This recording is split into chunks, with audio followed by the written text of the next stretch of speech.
speaker was a board member also, councilman and mayor. Welcome him back, Mr. Gerald McCann.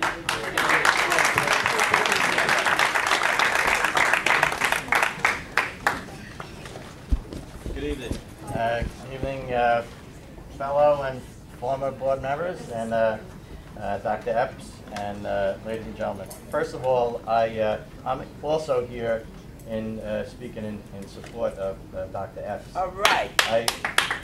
I noted a couple of things, Mr. DeRosa, because when this first challenge came up, I wanted to look into it. I'm going to tell you because I have a little bit of a history of maybe what people may not be aware of.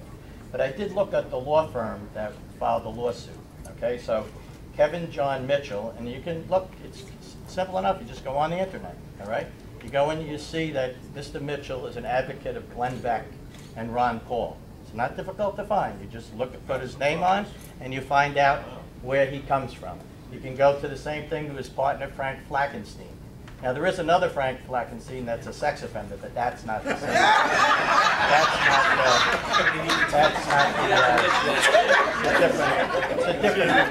It's a different person. I just don't want you to get lost in the search. So now you think, like, how would right-wing lawyers from South Jersey want to get involved in a case in Jersey City? Right. Like, how would you do that? And this is going to sound almost in a defense of Councilman Fulop, that everybody's, I don't think he brought this guy in. And I start to figure out, Superintendent, who is the only right-wing politician that's involved in this process. And I start to think, like, the only guy I could think of is the commissioner. He's the only one that would have a connection to a law firm that has right-wing radicals as the principals of the firm. That's right. So what I did was I started to look at the actual people who got involved in the lawsuit. So the first thing I saw was Elvin Domenici. I'm saying, who's Elvin Domenici? So he said, well, he's a concerned parent. So then I went to say, well, let's see how concerned he is. So I went to his voting record. Right. And I found out that he just registered to vote 2 years ago. He voted once in the presidential election, never voted again, never voted for any school board election, never got involved in anything. Right. And all of a sudden, he appears on the scene. And you say, how does even Councilman Fulop get involved in somebody who's never took an interest in the children, never been to a board meeting? We've never heard from Elvin Domenici. But all of a sudden, now he's involved in a lawsuit and would never even take the time. He didn't even vote in the last school board election. He didn't vote even against me. So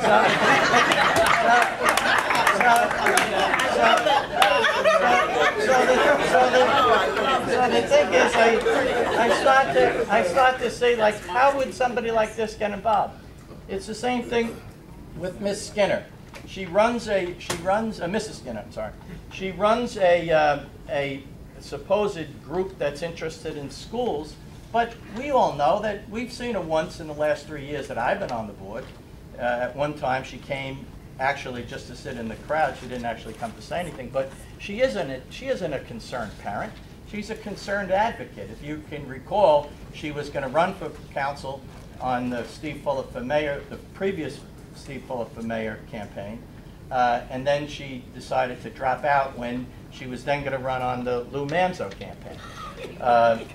It was an interesting thing when I talked to Lou Manzo and Steve Fulop, and they said she was African American, and I'm looking at her, I'm saying,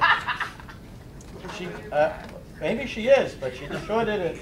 She didn't have that complexion to say that she was be African American.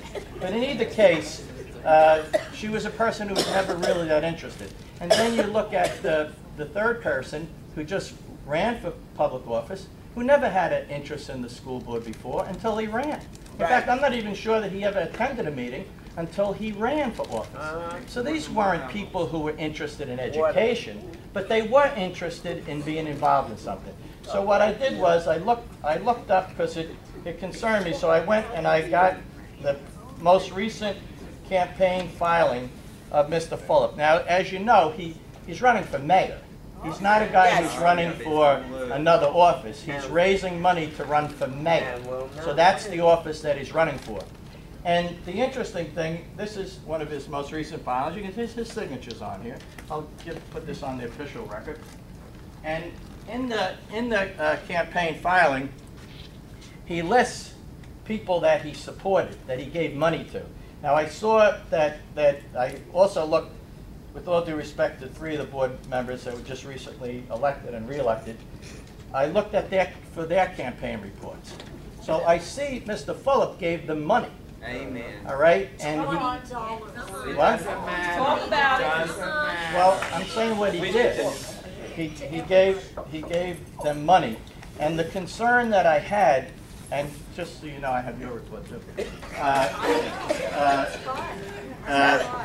Well, you did have something to hide because you didn't put it in the report. Yes. So make sure you use the right words. Make sure you use the right words. I wasn't intended to say anything, Carol, but you made the statement, Well, so you maybe did. you're right, because a lot of people didn't. Well, either way, I'm gonna let me finish. I'll finish, and then I'll be glad to respond to anything that anybody says. But it is important that you do report it. So what I would just suggest is that if you didn't know, that you should just file it and amend the report and file it and say that you received the money. Now, because you received money, it gets back to the issue of pay to play, and it gets a clear issue as to whether you can advocate the same position that you've been paid by someone else. So what I'm going to ask the law department here in the city is that if this is a violation of pay to play, because you can't advocate for a person who gave you money, advocate the same position that they're taking in litigation against the Board of Education. Thank you. This litigation is not against Dr. Epps, it's against the board.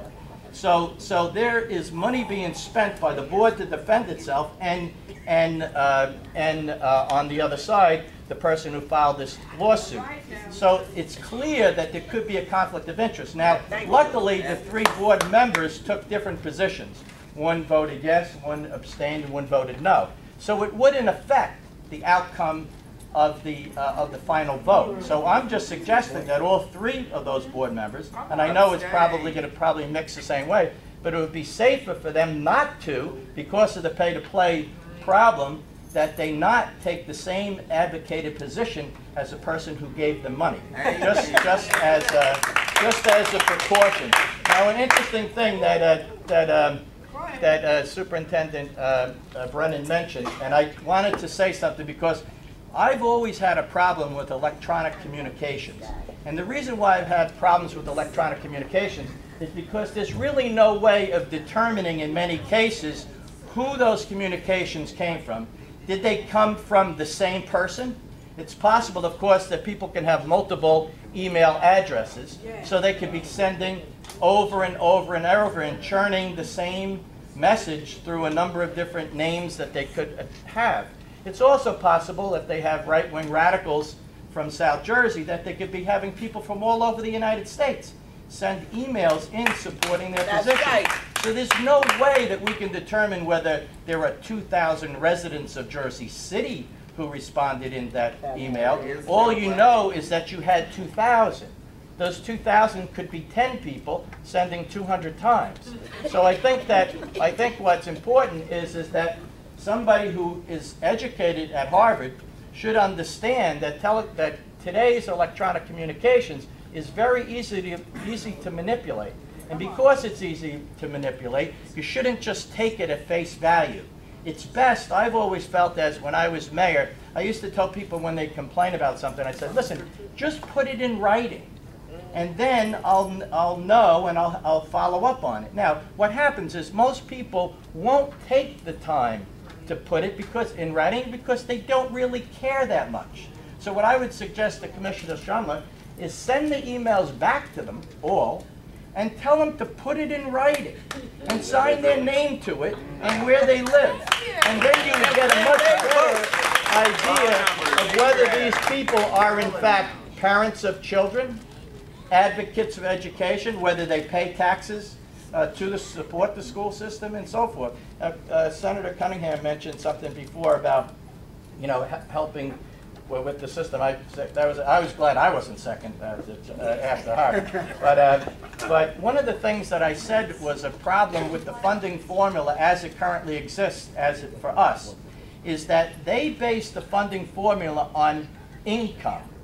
Okay, so one of the factors of how we get funding, and this is for you, Mr. Jacoby, maybe as a side job on the whatever, but this formula is based on the income levels of the people of Jersey City.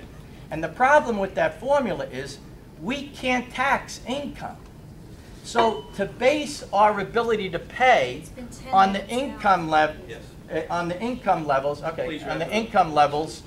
the people is an unfair system if we're not able to tax income. There was a few more, but I appreciate. The last thing I was going to just follow on is that anybody wants to know, I had a direct communication with Kathy Coyle. She told me that she had 4 votes. She asked me to try to convince Sean Connors to vote for her interim appointment. So that was a direct communication with me. She said she had 4 votes. She just needed a 5th vote. So I had the direct communications with her.